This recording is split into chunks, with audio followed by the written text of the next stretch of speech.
ನಮಸ್ಕಾರ ಸ್ನೇಹಿತರೆ, ಹೃದಯ ಕನ್ನಡ ವ್ಲಾಗ್ಸ್ಗೆ ಸ್ವಾಗತ. ವರವನ್ನು ಕೊಡುವಂತಹ ವರಮಹಾಲಕ್ಷ್ಮಿ ಹಬ್ಬ ಇನ್ನೇನು ಹತ್ತಿರಕ್ಕೆ ಬಂದೇ ಬಿಡ್ತು. ಪ್ರತಿ ವರ್ಷದಂತೆ ಈ ವರ್ಷವೂ ಕೂಡ ಲಕ್ಷ್ಮಿಯ ಕೃಪೆಗೆ ಪಾತ್ರರಾಗಲು ನಾವೆಲ್ಲರೂ ಕಾಯ್ತಾ ಇದ್ದೀವಿ.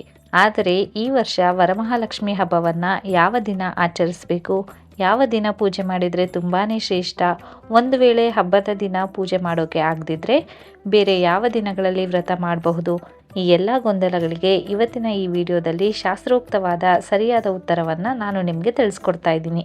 ವಿಡಿಯೋವನ್ನು ಕೊನೆಯವರೆಗೂ ಎಲ್ಲೂ ಕೂಡ ಸ್ಕಿಪ್ ಮಾಡದೆ ನೋಡಿ. ಸ್ನೇಹಿತರೆ, ಈ ಸಲ ವರಮಹಾಲಕ್ಷ್ಮಿ ಹಬ್ಬದ ಡೇಟ್ ಬಗ್ಗೆ ಕೆಲವೊಂದು ಗೊಂದಲಗಳಿವೆ. ಕೆಲವೊಂದು ಕ್ಯಾಲೆಂಡರ್ಗಳಲ್ಲಿ ಒಂದು ಡೇಟ್ ತೋರಿಸಿದ್ರೆ ಇನ್ನು ಕೆಲವು ಕಡೆ ಮತ್ತೊಂದು ಡೇಟ್ ತೋರಿಸ್ತಾ ಇದೆ. ಅಷ್ಟೇ ಯಾಕೆ, ನೀವು ಗೂಗಲ್ನಲ್ಲೂ ಕೂಡ ಬೇರೆ ಬೇರೆ ದಿನಾಂಕಗಳು ಕಾಣಿಸ್ತಾ ಇರೋದ್ರಿಂದ ಬಹಳಷ್ಟು ಜನರಲ್ಲಿ ಕನ್ಫ್ಯೂಷನ್ ಶುರುವಾಗಿದೆ. ಆದರೆ ಶಾಸ್ತ್ರದ ಪ್ರಕಾರ ನಾವು ಯಾವ ದಿನ ಹಬ್ಬ ಮಾಡಬೇಕು ಅನ್ನೋದನ್ನು ಲೆಕ್ಕಾಚಾರದ ಮೂಲಕವೇ ತಿಳ್ಕೊಳ್ಳೋಣ. ಸಾಮಾನ್ಯವಾಗಿ ವರಮಹಾಲಕ್ಷ್ಮಿಯ ಹಬ್ಬವನ್ನು ಪ್ರತಿ ವರ್ಷ ಶ್ರಾವಣ ಮಾಸದ 2ನೇ ಶುಕ್ರವಾರದಂದು ಆಚರಣೆ ಮಾಡ್ತೀವಿ. ಶಾಸ್ತ್ರದಲ್ಲಿ ಹೇಳಿರುವ ಹಾಗೆ ಶ್ರಾವಣ ಮಾಸದ ಪೌರ್ಣಮಿ ಅಂತಂದರೆ ಹುಣ್ಣಿಮೆಗಿಂತ ಮುಂಚೆ ಬರುವಂತಹ ಶುಕ್ರವಾರವೇ ವರಮಹಾಲಕ್ಷ್ಮಿ ವ್ರತಕ್ಕೆ ಅತ್ಯಂತ ಶ್ರೇಷ್ಠವಾದ ದಿನ. ಈ ವರ್ಷದ ತಿಥಿಗಳನ್ನು ನೋಡೋದಾದರೆ ಶ್ರಾವಣ ಮಾಸದ ಅಮಾವಾಸ್ಯೆ ಅಥವಾ ಭೀಮನ ಅಮಾವಾಸ್ಯೆಯು ಆಗಸ್ಟ್ 12ನೇ ತಾರೀಕು ಬುಧವಾರ ಬಂದಿದೆ. ಹಾಗಾಗಿ ಶ್ರಾವಣ ಮಾಸ ಆರಂಭವಾಗುವುದು ಆಗಸ್ಟ್ 13ನೇ ತಾರೀಕು ಗುರುವಾರದಿಂದ. ಇನ್ನು ಮೊದಲನೇ ಶ್ರಾವಣ ಶುಕ್ರವಾರ ಆಗಸ್ಟ್ 14ನೇ ತಾರೀಕು ಬರುತ್ತೆ. ಈ ವರ್ಷದ ಶ್ರಾವಣ ಮಾಸದ ಹುಣ್ಣಿಮೆ ಅಂತ ಅಂದರೆ ರಕ್ಷಾಬಂಧನ ಇರೋದು ಆಗಸ್ಟ್ 27ನೇ ತಾರೀಕು ಗುರುವಾರದಂದು. ಶಾಸ್ತ್ರದ ನಿಯಮದಂತೆ ಹುಣ್ಣಿಮೆಗಿಂತ ಮುಂಚೆ ಬರುವ ಮತ್ತು ಶ್ರಾವಣದ 2ನೇ ಶುಕ್ರವಾರದ ದಿನಾಂಕವನ್ನು ನೋಡಿದರೆ ಅದು ಆಗಸ್ಟ್ 21ನೇ ತಾರೀಕು ಬರುತ್ತೆ.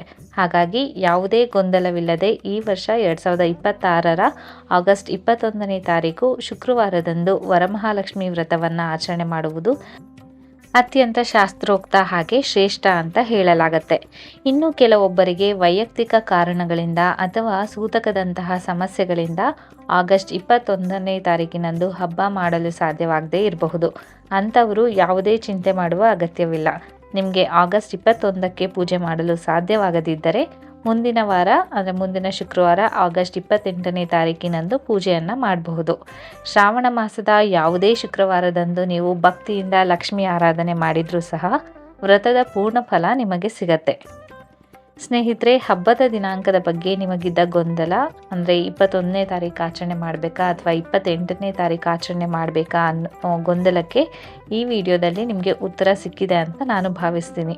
ನನ್ನ ಮುಂದಿನ ವಿಡಿಯೋಗಳಲ್ಲಿ ವರಮಹಾಲಕ್ಷ್ಮಿ ಹಬ್ಬದ ದಿನ ದೇವಿಗೆ ಯಾವ ಬಣ್ಣದ ಸೀರೆ ಉಡಿಸಬೇಕು, ಕಳಸವನ್ನು ಯಾವ ದಿಕ್ಕಿನಲ್ಲಿ ಕೂರಿಸಬೇಕು, ಪೂಜೆಗೆ ಬೇಕಾಗುವ ಪ್ರಮುಖ ಸಾಮಗ್ರಿಗಳು ಯಾವ್ಯಾವು, ಹಾಗೆ ಕಳಸ ಸ್ಥಾಪನೆಗೆ ಶುಭ ಮುಹೂರ್ತ ಯಾವುದು, ಹೀಗೆ ಸಂಪೂರ್ಣ ಮಾಹಿತಿಯನ್ನು ತಿಳಿಸ್ಕೊಡ್ತೀನಿ.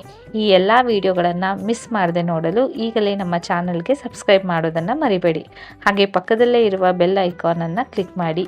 ಈ ಮಾಹಿತಿ ನಿಮಗೆ ಉಪಯುಕ್ತ ಅನಿಸಿದ್ರೆ ದಯವಿಟ್ಟು ವಿಡಿಯೋಗೆ ಒಂದು ಲೈಕ್ ಕೊಟ್ಟು ನಿಮ್ಮ ಸ್ನೇಹಿತರೊಂದಿಗೂ ಕೂಡ ಈ ವಿಡಿಯೋವನ್ನು ಶೇರ್ ಮಾಡಿ ನಿಮ್ಮ ಅನಿಸಿಕೆಗಳನ್ನು ಕಮೆಂಟ್ನಲ್ಲಿ ತಿಳಿಸ್ಕೊಡಿ. ನಾನು ಮತ್ತೊಂದು ಉಪಯುಕ್ತ ಮಾಹಿತಿಯೊಂದಿಗೆ ಭೇಟಿ ಆಗ್ತೀನಿ. ಅಲ್ಲಿವರೆಗೂ ನಮಸ್ಕಾರಗಳು. ಲೋಕ ಸಮಸ್ತ ಸುಖಿನೋ ಭವಂತು.